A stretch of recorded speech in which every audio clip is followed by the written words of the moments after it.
Hello, this is John from Indiana. Welcome to Radio Hound Tube Radio Restorations. On today's video, we're going to try to show you how to research for your schematics. We have our 10S587 that we've been looking at, and today we're going to show you just a couple things. I'm not going to show you an all-inclusive. I'm just going to show you a little bit on the ones that I use and why I use them.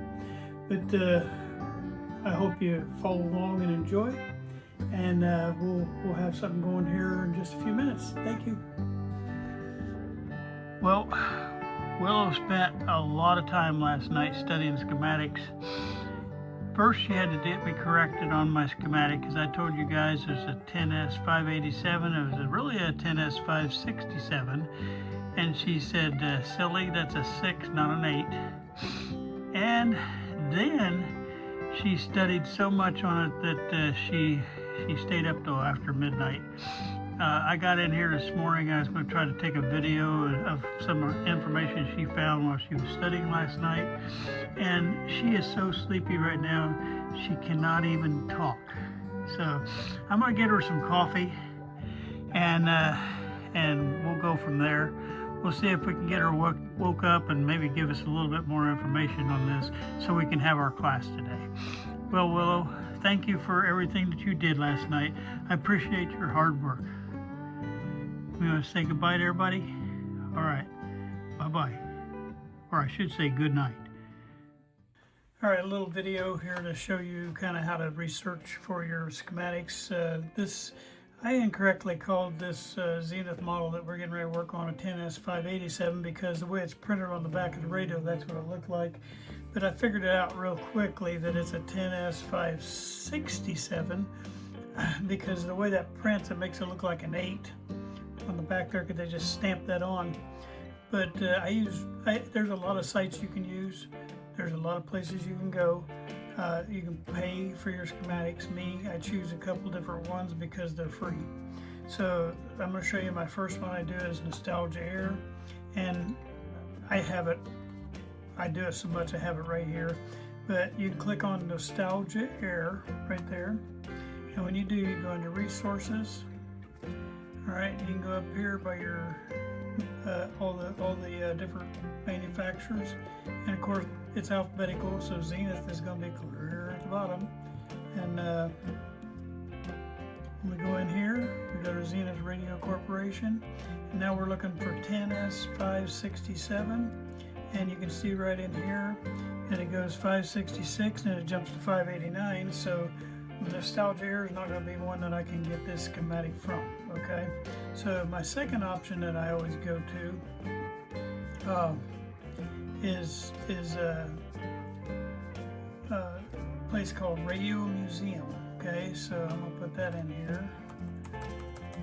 It's another free site as long as you only do 3 pages a day. And you can click on Radio Museum Schematics, and then you can click on their site right here, and you can type your model in here. So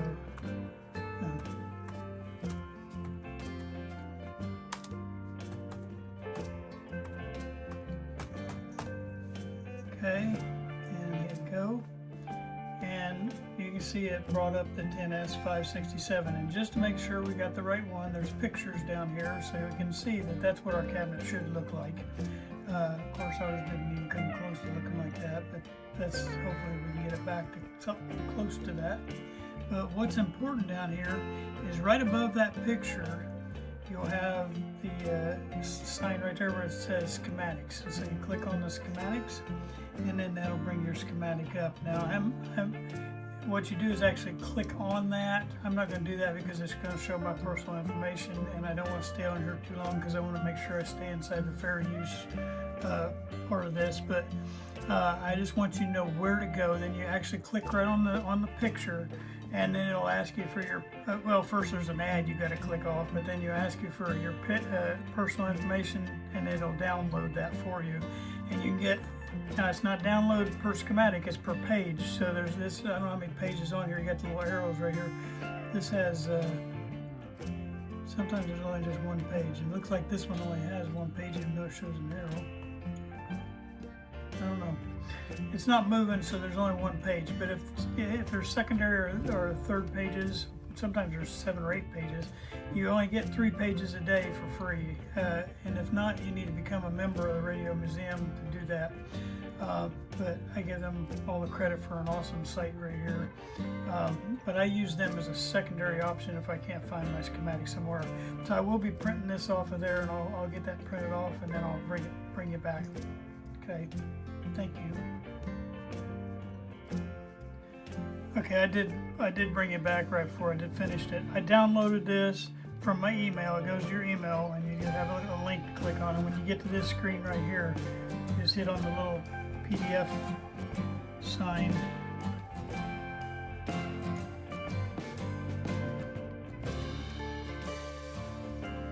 And then your thing will drop up here, and then that'll bring this screen up. And when you get this screen, it'll give you a cover page and your page that you requested, and you just can go up there and hit print. And now print what you need. All right, be back in a minute. Okay, after getting it off the computer, off the printer, I mean, here is the schematic. As you can see, now this one is actually pretty clear, but some of these you get off Nostalgia Era and the Radio Museum are kind of rough looking. Okay, but if I get it off Nostalgia Era, a lot of times it's stuff that a lot of their stuff comes straight from the writer manuals. And I think I showed you on one of my previous videos, you know, I've been buying up the writer's manuals, and if I print that off, and if you get it off Nostalgia Era, it'll list at the top which manual it's in, and then you can go pull it from that manual. I'm gonna probably have a video where I show you how to read this. Like, this is one I'm working on. This is a pilot radio I'm working on right now, and you can see inside the manuals how clear all the writing is. It is so much better in the manual. And so what I try to do is I try my best to find this schematic in the manual, which is what I will do. It's going to take me a minute. I'll have to probably do a whole video on how to look stuff up in those manuals, because it's not really hard, but it just takes a few minutes to understand how to research something in there. But right now, this is plenty clear enough for us to be able to get our start. And this is plenty clear enough for us to be able to maybe teach you a little bit about schematics. I am not going to go I'm not going to go into theory depth or any kind of depth on a schematic as far as all the technical side of how it works. I'm going to teach you just basics on how to read the schematic, so you at least can navigate your way through a radio. I'm probably going to have a whole playlist on that particular thing in itself, because I think it's that important. As a matter of fact, I think it's one of the key fundamental parts for you to kind of understand what you're looking at right here, and then how to take that and match it to what's in a radio chassis. I know I kind of glanced over it, but I would like to go into depth on that, because it's what's going to help you to become very good at what you do. So I am going to spend some time on that. But as you can see, this is the radio that we have for the Zenith 10S 567. And 567, just a quick, trying to get a pointer. Just a real quick, this is your transformer. Remember I said we had a lot of coils facing each other right over here. Usually it's in the bottom right corner or bottom middle, somewhere in here. But on here, this is your transformer, and what we can see right off the bat is it has 2 rectifier tubes. This is where you get your high voltage from into DC. It switches. This is all AC right here, but once it goes into these tubes and comes out of these tubes, it switches over to DC. And this is what these 2 tubes do. They not only do that, but they filter your help filter your ripple out. So anyway, you have what jumps out to me right off the bat, things you can see, is this is your high voltage winding, because it's going to the plates of the 2 rectifiers. The plates are the little, remember, this is your heater, This is your plate. Remember I told you had a pan on top of the heater, and then it goes up to these plates. Well, since that's connected to the plates, you know that's your high voltage winding. This is a lot of volts, okay? Remember, when you're coming into volts here, this is where your plug is. See, it kind of looks like a plug, and you have your switch. That's your switch where you turn it on and off. And then right here, that's 120 volts. Well, because these are more coils, it's going to step up that voltage. And this 120 volts over here could be 600 volts AC. This is still AC, okay?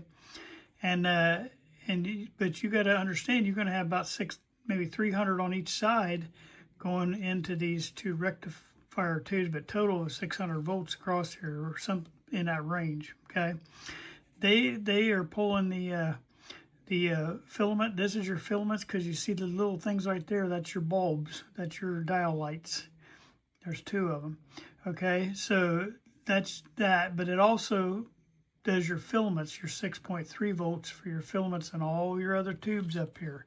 That's just where you see the little arrow going off right here. That little arrow comes in on the bottom of each one of these tubes, and that's what gives you your filament voltage. Okay, but you have your 5-volt winding on this side. So this is your high voltage. This is your 5-volt winding that's going in and feeding the filaments for the two rectifier tubes. And then you got your 6.3 winding that's doing all the filaments and the light bulbs in the radio. And this is your input where you're bringing your 120 volts in. So 5 volts, 120 volts, about 600 volts, and 6.3 volts. So all this right here comes out of this on one line right here. It comes off of the filament. It comes off of the filament line, and your high voltage will come out here, and I'll explain how that happens. Because how can you take 5 volts coming in and have 270 volts or 300 and some volts coming out DC? Now this is AC coming in, but then you got DC coming out. So one thing that a lot of people don't know, and I didn't know when I first started, is AC and DC can both be on the same wire at the same time. They're operating in two different functions, and they can both be present. You can have AC, so I can have 5 volts AC on this line, but I can also have 335 volts DC on this line, okay? So I'm not going to go too much more into depth on this video, because I want to start over a little bit and actually go on my schematic video and go into depth a little bit on that. I want you to understand what happens inside these rectifier tubes to bring out that DC voltage. That's real important. And then remember, I said in another video, I will go one more step. In a previous video, I was talking about the electrolytic caps. That's the black caps are on the top of the old radios. It's the big tall cylinders that are silver. Well, remember I said you had a field coil. This is a field coil. And that field coil, I'll show you on a speaker over here. Give me a second here. I got to get it where I can reach it. But your field coil always sits in your speaker, and it's what magnetizes your speaker. This one here is right here, and it's usually right on the back end of the speaker because it has to magnetize for your voice coil to work. All right, but it also has another function, and that's what these two wires do. That I don't have these hooked up right now, but they hooked each other right here, but that wire goes directly normally. But there's two wires that go into that field coil, because that's your wire coming into the field coil and your wire coming out of the field coil. But on either side, there's this cap and that cap, and that's your electrolytics. That's your high electrolytic caps, and they have a function right here. They do something on this side of that field coil, and they do something on the other side of the field coil. And then there's other places they have electrolytics too. And when I start this schematic video, I'm going to teach you what happens in here, because you got to know after you're coming out of the other side of that field coil, this is when you're providing power out here to these plates of all these tubes. That's what this is doing. It's providing power up here, because you have to have high voltage to those plates. But you want to know what happened, what happened up to that point to get you that voltage. Because if you're ever tracing this stuff and you don't say you're supposed to have 300 volts right here and you only have 150, you got to know why. And those are things. And then I told you, see, I didn't know if ours was center tapped or not, but this middle, if you ever see a tap right here, that's a center tap, and that goes off, actually, this is our candome right here, and it goes off to our candome resistor. And it goes on toward the negative end, because this is a negative, because what happens, and that's what I'll explain when we get into that, is what actually happens right here to give you that DC. And everybody knows, well, most people know, but I'm going to say it anyway. You know, AC is alternating current and DC is direct current. And what that means is alternating goes above and below negative, or above and below zero, I should say. And DC could be above or below zero, but it's not an alternating. It don't go up and down. It just stays the same. It could be a plus or minus above or below zero, but it's a straight line, not an alternating up and down line. So that's the difference. I'm not going to go into too much more depth on that, because this is just introductory on how to get your schematics printed off. Bottom line, there's a bunch of other places you can get schematics, but some of these schematics are really, really, really hard to find. People struggle finding the model number on the radio. What I do with that is I go online, and I have a picture of the radio I'm getting ready to work on, so I know what it looks like. I take a picture of that, and then you can put, if it's a tabletop radio, I put a statement that says images of Zenith tabletop radios, and it'll bring up all the different pictures of different Zenith tabletop radios, and then you just scroll through until you find the radio that looks like your radio. And then at most of those places, when you find that picture, it'll have the model number. And there's a few that don't, but most of the time, if you start and just put a search in images of Zenith console radios, say yours is a big stand-up console like ours is out here, then images of console radios, and I guarantee you there'll be a picture on there, and then most of the time it'll have the model number, and then you have your model number to be able to go try to print your schematic off. Try Nostalgia Air first, try Radio Museum second. If not, then you're just going to have to do a search on the line that says, say, you know, like our model, I put in Zenith model 10S567 schematics, and then it'll bring up different options for you. And a lot of times you might end up having to buy it. But I have had about 95% of the schematics that I go for, or I can find free on one of those two sites I just gave you. Now, like I say, some of them are not in the best shape.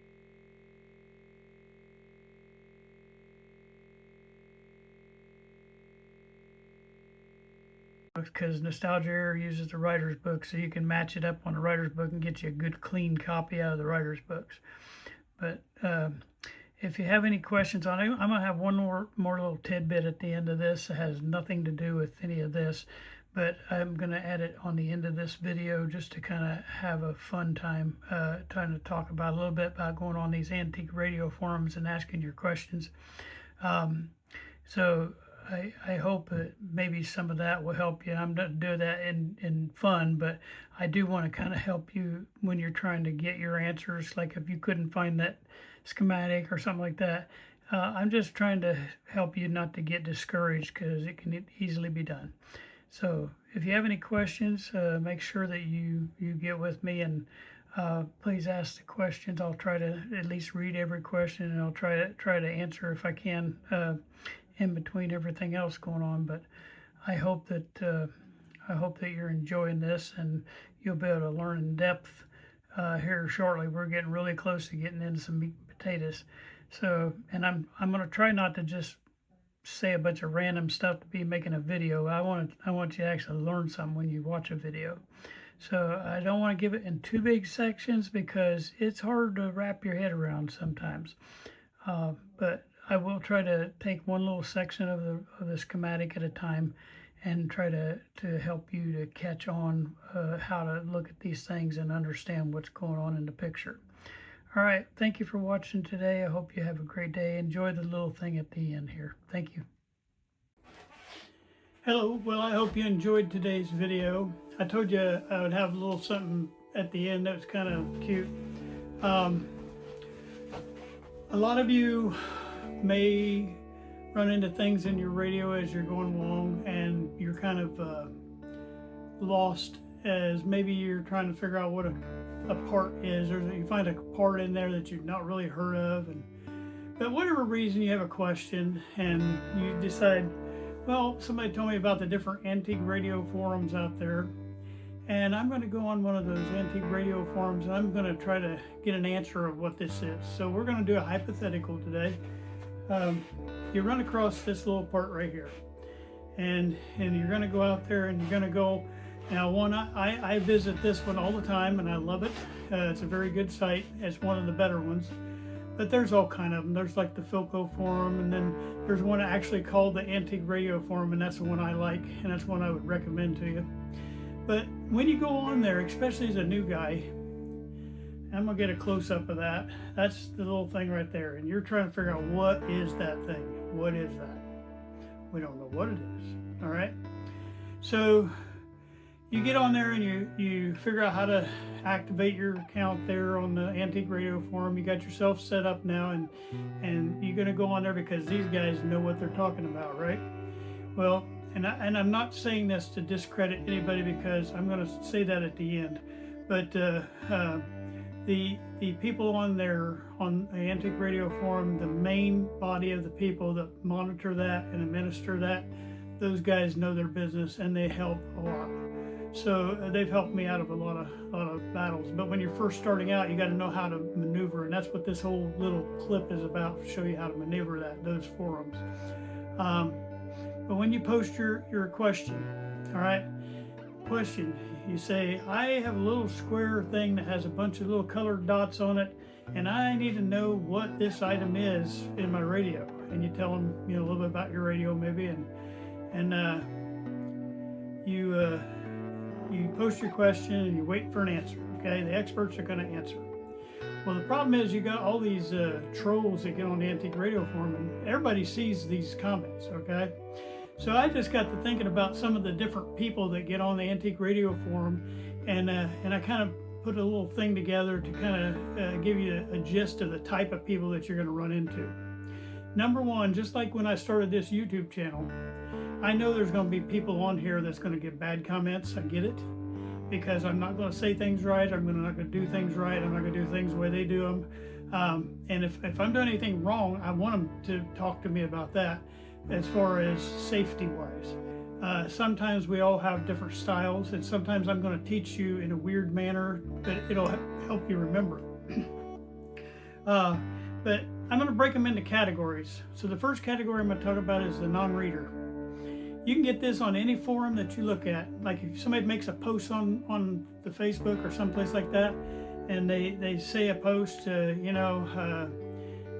need this or whatever, and they'll make a post out there, and they'll get all these people commenting out on one of these, sale sites or whatever, and there'll be that guy that don't read any of the comments, okay? And halfway don't read your question that you have. Don't be that guy. Don't be the guy that answers your question that way, because what it is, they may, the one or two people ahead of that person may have already answered your question. You already said, hey, thanks, I already got what I need, I'm good. But that person will come right on there and start answering before they even look at the other comments. That's what I call a non-reader. That's that category. A non-reader. They don't read anything, they just see the question, they answer the question what they think to the best of their ability, without studying the comments. And don't be that guy on these forums. If you get good and you want to help out somebody, read other comments and to see, maybe you don't know what you think you know. But also, it's discouraging to somebody to get a comment when you know that they didn't read anything, because you've already got your answer and you've already solved your problem, Okay, then the next category, that's the non-reader. Next category is the comedian.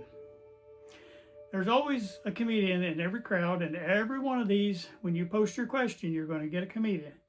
And a comedian will say, oh, that's a domino, just to try to be funny. Some of them know what they're talking about and they're just being funny, and then some of them, they don't know how to answer the question, so that's their way of answering the question, is giving a stupid answer. but they'll say that's a domino. You know, the next person that it gets on these forums is the guesser, excuse me.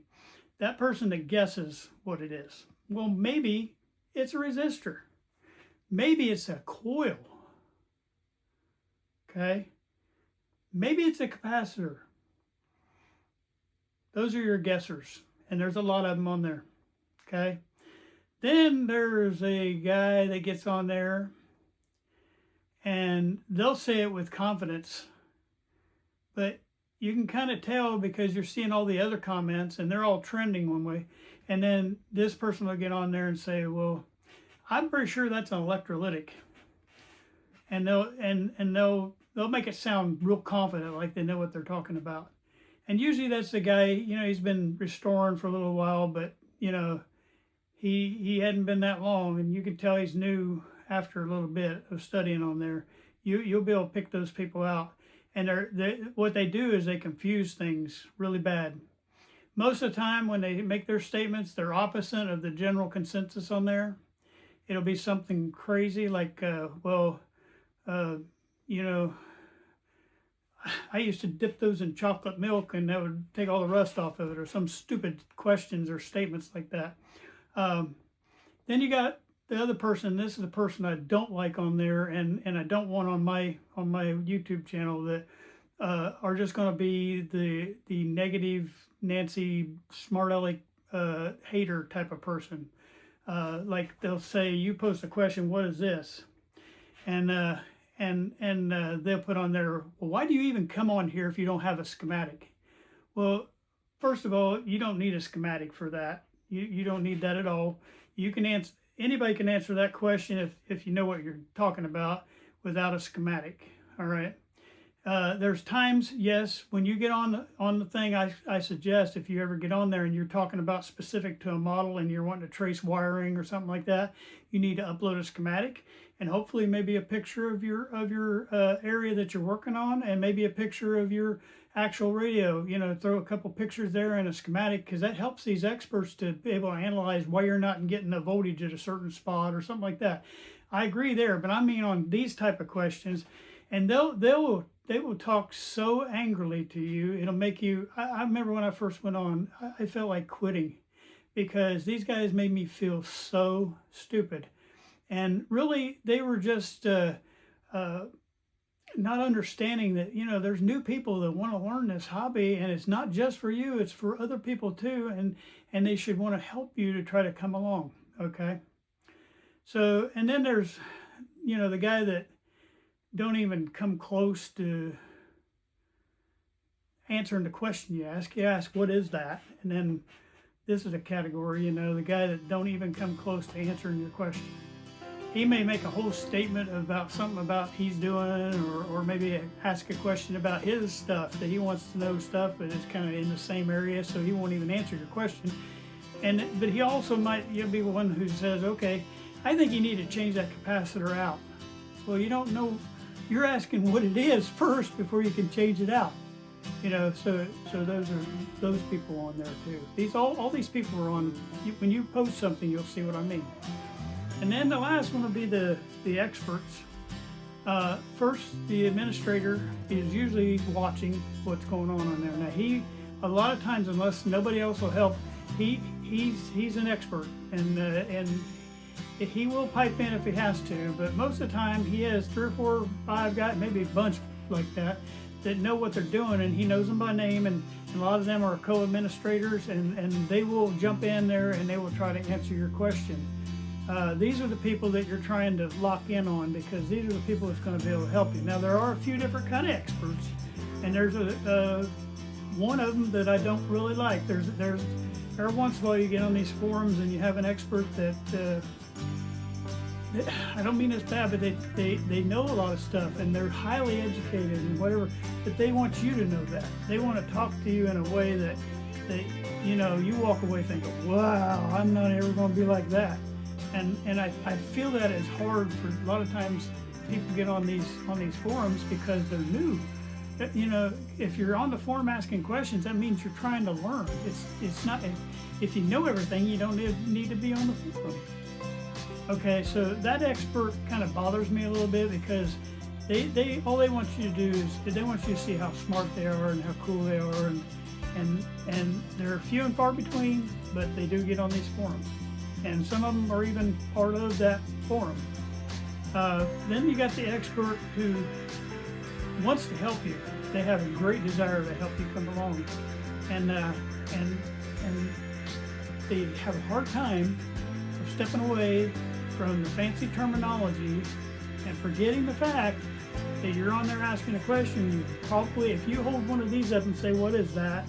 then more than likely you're brand new, and they should understand that they got to chill a little bit on the terms, because it's really hard. It was hard for me on some of these terms, or some of these, they go do this, go measure across such and such, and in between this, and tell me what, you know, and they're asking you all these questions, but you don't even know what measuring across something means, you know, and yes, I know you should know a little bit before you start getting on the antique radio form, but there are times when it's something that simple, you know, that they could just break that down real simple for you and not make you jump through hoops. Now, I'm not taking it away from you to spend your time. I've spent thousands of hours studying, because that's part of your job, to get the homework done and try to see stuff. I'm breaking something real simple. More than likely, you would not get on the antique radio forum and ask about this. But if you did, you know, they should take that few seconds and realize, okay, this is somebody brand new, and I'm going to take a few minutes and just say it in layman's terms, and this is what will maybe help them get along, and maybe give them a direction on where to go look and go watch these videos, and this will help you to understand a little bit more about that. And I think that the experts just need to think about that a little bit, just tone it down a little bit, and understand this guy don't know what measuring across, what that means. You know, it's taken me a long time to learn a lot of these different things. Okay, then the last expert is my favorite, and I've had so many of them help me, and there's a bunch of them out there that realize that, and they will not only give you one answer, but they'll give you follow-up on the side, and they will come back to you and say, "Hey John, how you doing on that radio?" And they'll talk to you in layman's terms, and I've been helped through so many radios by these guys, especially on the antique radio forum. There's guys on there that know their business, and they will help you along. And I just want you to do this. When you go on these forums, look at all the answers. Don't take one guy's answer for it, because more than likely that's going to be wrong. Look at all the answers. Eliminate the comedian. Don't even listen to anything he's got saying. Eliminate the smart aleck and the hater. Just ignore what they're saying. Don't answer them. Don't mess with them. But stay on there with your question, okay? And then eliminate the guesser. If they're guessing, they don't know the answer either, and that's not going to help you get out of the situation you're in, okay? If you see that somebody's non-red, eliminate that, okay? And then the guy that don't come close to your answer or start asking his own question about his own stuff, eliminate that. So then all these other answers that you're getting, you're going to have a general consensus. And most of these are your experts, and they're going to be a general consensus. And then you got to average that out, okay? Because some of those experts even disagree with each other. But you got to average that out and think about, okay, most people are saying that's a capacitor. Most people are saying that's a mica capacitor. And some of them even go to the depth of telling you what those dots mean, and they'll tell you what value that mica capacitor is. You know, that's the guys you're looking for. But you can see all the answers that kind of average out, and they start building to this overall answer. But don't walk away discouraged from that smart aleck person, and don't walk away discouraged because the guy talks above your head. Those are people, I think maybe they mean well, I don't know, but I don't think so. I think that they're just I don't know, trolls is what I call them. But I don't want that. Like I say, if you're going to talk to me about stuff that I'm teaching on this channel, I will listen to you. I'm not know-it-all.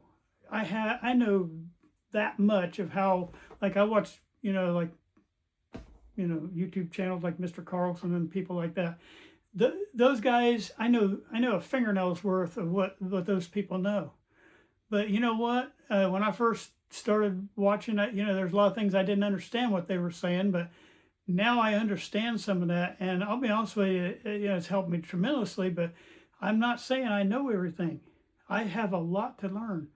But if you approach me with the facts and in a respectful way, I'll make the correction, and I'll do it live on this channel. I'll make a correction with all you guys.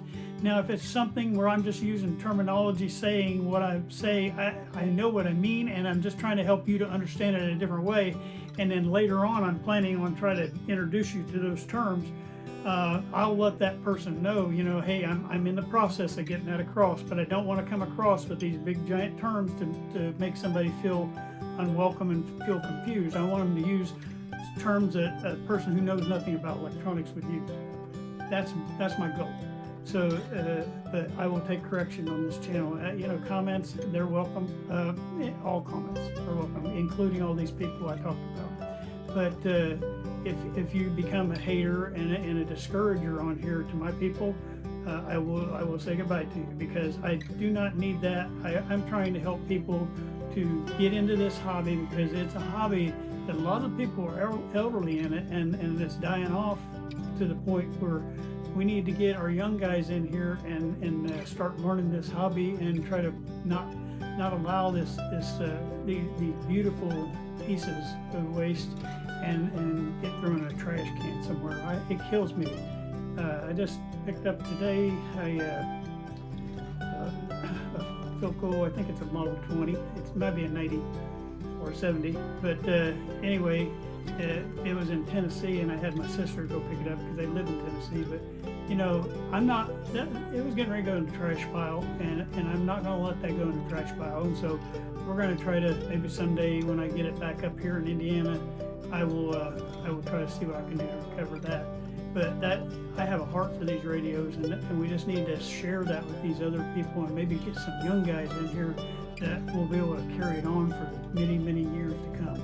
My goal when I started this is to go and get as many radios as I can that were ready for the trash pile. And I've done a bunch of them that were in the trash pile, but I pulled them back to nice radios, and they're going to last another 80 years. And I want to do as many as I can before I die. So I hope you enjoyed today. I hope that we'll be able to have fun together. We're slowly getting into this. The next video is probably going to be more into the schematic, a little bit of the radio we have. And I hope you'll enjoy this series coming up. Thank you.